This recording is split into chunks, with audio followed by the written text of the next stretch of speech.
Hey everyone, this is Jay, also known as jaynemesis on eToro.com, where I trade as a popular investor. This is our weekly update for week 42 of 2018. So starting out with our top news, first of all, AMD. AMD was hit by a scathing review recently, a scathing analyst report from a new analyst to the space called New Street Research. So New Street Research typically do a lot of stuff around telecoms and things like that, but they've actually just moved into the semiconductor industry, and this is the first rating that they've put on AMD. They gave the rating on Friday, and as a result, the price dropped by over 10% within a couple of hours on AMD ahead of the market closing. The suggested price target that they gave was $18 in 12 months' time. So this is a massive 30% plus drop from the current price of AMD. So from the price it was actually closer to like a 40% drop. So pretty substantial drop there. The reasoning for their downgrade is that the guy behind it, Pierre Farragut, I think his name is, or something like that. His primary reasoning was that he said that Intel are basically able to replicate what AMD are doing pretty easily, and he expects that they will do that. He does not think that the growth that AMD has seen is sustainable. He effectively thinks that they've just got lucky and that Intel will come along in 2019 and kind of wipe the floor with AMD. He suggested this, and I kind of read through what he said. He didn't really go into much detail, but effectively, I've looked at this, and I've looked at even the community's response. You can head over to like Seeking Alpha or Motley Fool and things, and find some opinion pieces about this. But for the broad sense, the community has rejected this and pretty much thinks that it's just a ludicrous thing to have said. Obviously, Intel have been struggling with their 14 nanometer chips for a very, very long time now. The 10 nanometer chip was originally, I think, meant to be released in like 2016. We're now in 2018. It still hasn't been released. It looks like it's going to be very late 2019. The last thing I heard was ahead of the holidays, was when they would reach 10 nanometers. Whereas AMD are effectively sampling their 7 nanometer chips right now on the server side, and they're due to release it for the PC side in 2019, in mid 2019. So that's 7 nanometers, not 10 nanometers, not 12 nanometers, which they've already got. That's the 7 nanometer Zen 2 chip. So this is obviously, I mean, it doesn't take a rocket scientist to figure out that, 7 is substantially lower than 10. And no matter how much tinkering you do with these older gen CPUs, there really are limits, and I feel like Intel have very clearly hit that limit on the 14 nanometer stuff. The heat and power consumption / output, I guess, for those CPUs is very, very, very high, and really I don't think they can push them any further. And it seems to me like by the time the 10 nanometer chips for Intel come out, AMD will already have their 7 nanometer Zen 2 chips out. So if that is the case, then I simply do not buy this argument whatsoever. I would actually say that AMD is likely to go in the other direction. I did, of course, make predictions a few weeks ago ahead of this big bear move that we've had in the markets that AMD could drop back down to like $24. It did that. It actually stopped out one of my positions, which I was pretty unhappy about. But, it happens. Still very, very, very bullish on AMD for the long term. On to Netflix. So Netflix had their earnings report last week. It was effectively the first big earnings call there was, along with IBM. They quite dramatically outperformed, especially on new subscriptions. So they were, I think they beat by around 2 million or 2.2 million subscribers ahead of what Wall Street thought they were going to do. They actually addressed it in the call and said that effectively they went a bit conservative based off of how bad their last quarter was, and now they think it was effectively just not an anomaly, and they're kind of back on track, and they've upped their estimate for Q4 back to where it was originally, basically. So overall, this was a pretty good quarter for Netflix. The stock price jumped by around 10% after hours. Actually, it was about 15% after hours, but it dropped to 10% when the market finally opened the next day. If we actually look at what's going on with Netflix at the moment, we've seen them cancel Iron Fist. They're canceling Luke Cage as well. It does seem like perhaps Disney is actually putting some pressure on them now, kind of recalling some of their content. Disney, by the way, just hit a new all-time high in stock price. So read into that what you will. It seems to me like perhaps investors are kind of getting on board ahead of Disney launching their own platform next year. With the Disney stuff to one side, though, Netflix does look like it's pretty healthy. As I said, the sub numbers have gone up, viewership has gone up. The content that they're producing is very, very high quality, and there's a lot of it at the moment. And they have just, as of this morning, put out another statement suggesting that they would like to raise some extra money, taking on $2 billion worth of debt, split between US and the euro in terms of how it's denominated, which is quite an important thing, I think, to raise $2 billion to spend on more content. They weren't specific. They didn't really, say what content it is or anything like that. This comes, of course, after they've just had an insanely expensive year in terms of content, with $8 billion committed for 2018, most of which I imagine has now been spent. So they've added an extra $2 billion on top of that. We don't really know what for. It'll be interesting to see how investors react to it. I haven't really been looking at the Netflix charts too much today, so I'm not too sure how the market's reacted. But I think actually this is a pretty good thing from Netflix. It shows that they're still kind of committed to creating more content and plugging that gap. Perhaps this is actually a response to the Disney stuff. We simply don't know. That's kind of speculation. All in all, I'm actually kind of a little bit bearish on Netflix at the moment. Not so much bearish as, I don't think it's undervalued. I think it's pretty fairly valued at the moment. And I expect next year to be a bit tougher, so I will be reducing my position size in Netflix over the coming months. I basically already started after their earnings, as you will see later on. Final piece of news for the week is about Basic Attention Token. So BAT is a cryptocurrency that's based on Ethereum. It doesn't trade on eToro currently, unfortunately, but I still wanted to cover it because it's one of the cryptocurrencies that I've been quite passionate about over the past year or so.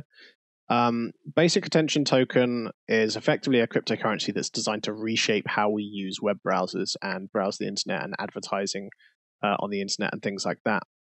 So they released a browser called Brave some time ago. It was a bit buggy, not great, but usable, which basically had an ad block built in. And the idea is that it blocks all advertisements by default, and then they enable Brave advertisements to go through that block, but they pay you for having that advertisement shown to you so that you get paid to see advertisements. On top of this, there's a bunch of other stuff built in. So like this kind of tipping Patreon style interface whereby you can donate money to different websites and YouTube channels in very, very small portions every month based off of your browsing habits with effectively no real effort on your part. So it's a really cool project, and I've liked it for a long time, and I think it's possibly the project that's likely to really bring in people out from outside of crypto into crypto for the first time. I think it's got the highest potential of success in terms of actually getting users to use the cryptocurrency for what it's designed for. So currently, Brave browser has around 4 million active users on their web browser, including myself.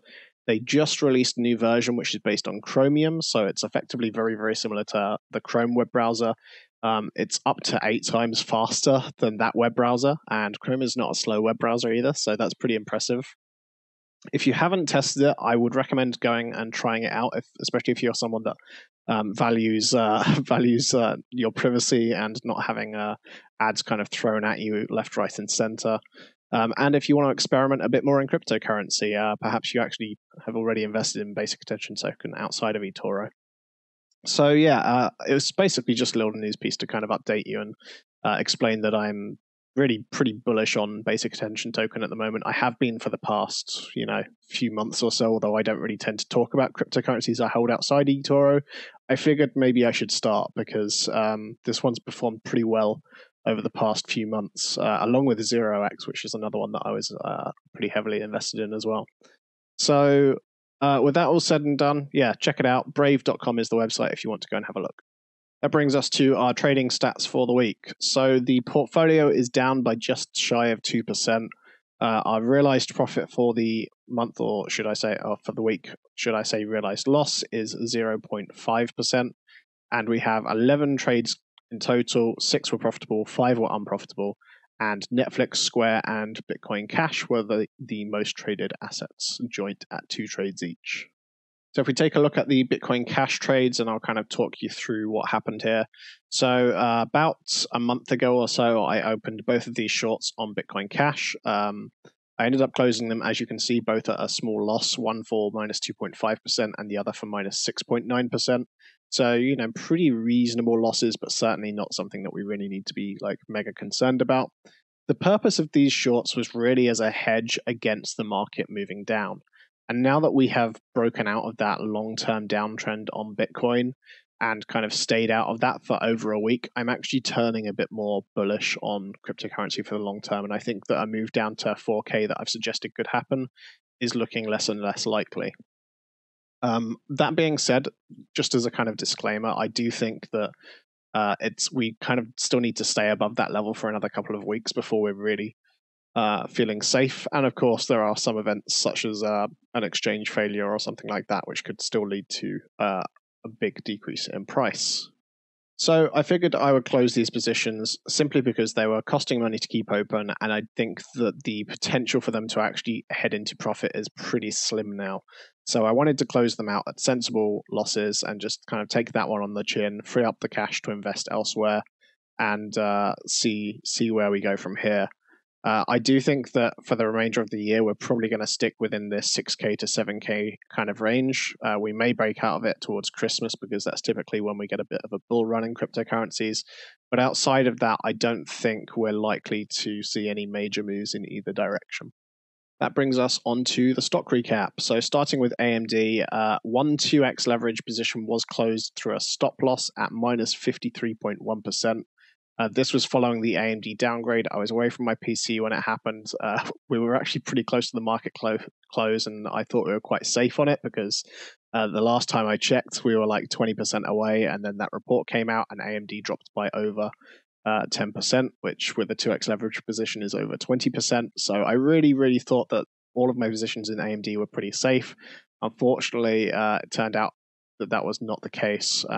So pretty frustrating. Hopefully we can kind of regain that loss from the earnings call, which is coming up. On to Netflix, and we obviously talked about this a bit earlier, but their earnings were pretty decent. I did open a swing trade before ahead of their earnings, expecting this to be the case. We went up by 10%, 11% from the earnings, and as a result, I closed for 10.6% profit. Following that, I also actually closed another trade for a minus 19.8% loss. I did actually have a trade higher up that I could have closed, but I decided to close this one simply because it had been open for longer, and I wanted to allow new copiers into that position effectively, into like unlock that money for those new copiers. Really, it makes no difference which one you close, I guess. Just changes it on the realized stats for each week. But yeah, I decided to do that because I felt like there was a bit more of a sell-off coming. We know that the markets have been a bit bearish over the past couple of weeks. We still have all of the big boys yet to come, so we don't really know that this quarter is going to be good for everyone, although this was a pretty good indicator. So effectively, I think the market was looking cautious, and I figured that I would close it expecting that to be the case. And we did close it pretty far ahead of what the price is now, so I'm not too concerned about that loss that we took on there because it could have been substantially bigger if we were holding on to it. Next up, Google. This one I feel a bit silly about. I did try to get this at a break-even price. I set a trading stop loss to try and do it sensibly. But as a popular investor, I'm not allowed to have a 5x leverage position open. After installing my new web browser, it default opened at 5 times leverage. It's not something that I regularly check unless I'm changing the leverage myself manually. So I opened at 5x leverage instead of at 1x leverage, which is what I wanted to do. So I set a trading stop loss, and we ended up closing for minus 1.7%, which is a bit of a shame. It's effectively what the spread was, by the way. So don't think that I would held it open at some sort of risky way. But yeah, it is what it is, I'm afraid. I'm pretty sorry about that one. Next up, Square. 2 trades closed here, one for 4% and another for 10.2%. Square has been kind of stabilizing at around the $75 mark. I bought the dip when it headed down to like $68, $69, I think it was. So I think this is those 2 trades that I closed as they were on their way back up. Not trying to be too risky. Effectively, what I'm doing with Square and a few of the others is kind of waiting to see what happens this week with some of the bigger earnings calls, because that should set the tone. If it goes well, then Square should be on its way back up to like $80, maybe $90 again. I do think that Square is going to do very well next year. Remember, I did just say that I was looking a bit more bullish on cryptocurrency, and Square are moving very, very big into the cryptocurrency space. I think that they would be a big benefactor for that, if benefactor is the right word. I'm not sure if it is, but I think that they would do well if the crypto market performs well. So I am still pretty bullish on them, just a little bit cautious for the next couple of weeks. And then I'll look to rebuild the position back up to around 10% of the portfolio. Next up is Amazon. So Amazon, one trade closed for 3.1% profit. I've been looking at Amazon recently, and I'm looking at how the market is, and I'm thinking, where's a safe place to be putting my money? And I know that it is a typical kind of growth stock that people are kind of criticizing at the moment and saying that these kind of returns aren't going to last forever. But I look at Amazon, what they're doing with Amazon Go, how they're scaling, the stuff that's going on with the Amazon Home products. Not so much Amazon Prime, but certainly, Twitch and obviously AWS.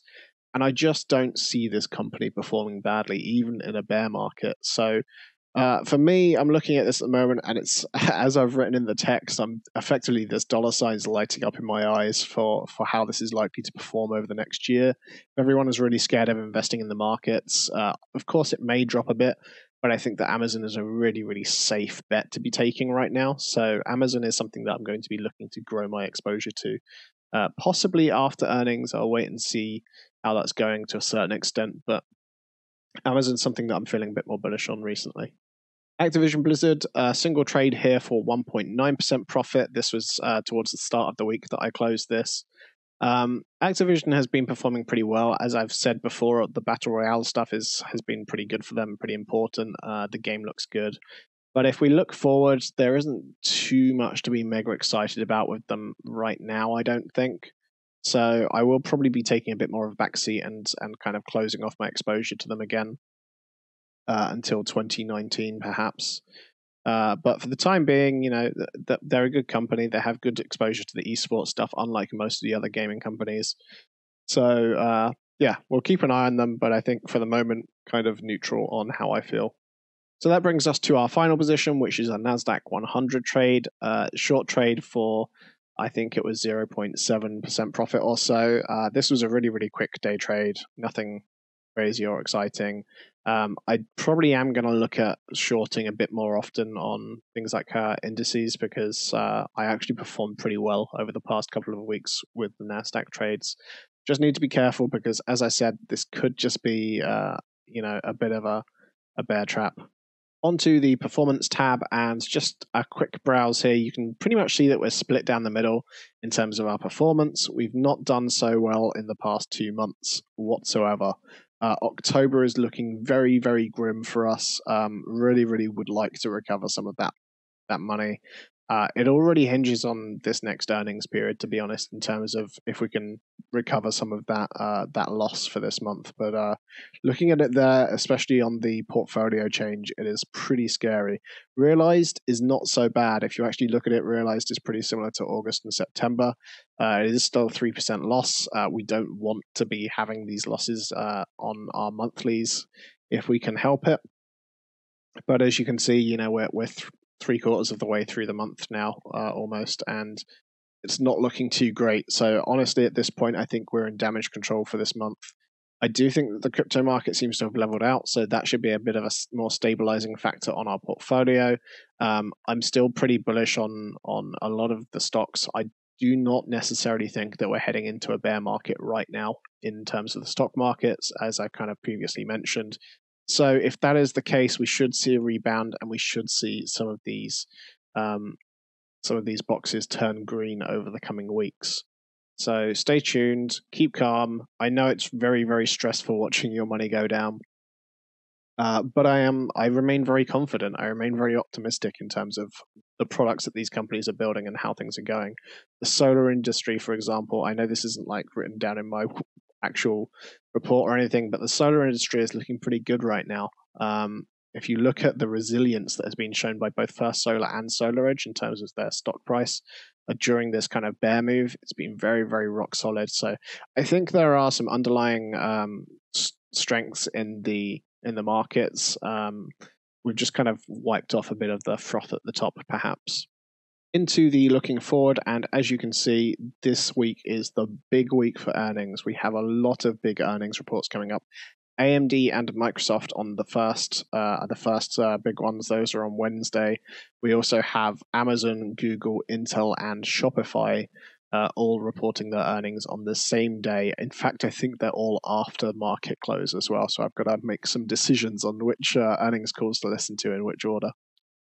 So I may be pulling an all-nighter that night. So if you see me on Twitter at about 5 a.m., you know why. So it's going to be very, very big week in terms of earnings reports, and this is absolutely pivotal. This could be the deciding factor between if the market turns bearish for a bit, or if we manage to kind of stabilize and perhaps move forward again from here, despite some of the bad news surrounding interest rates and things like that. Other things going on this week, there is an EOS meetup in London again.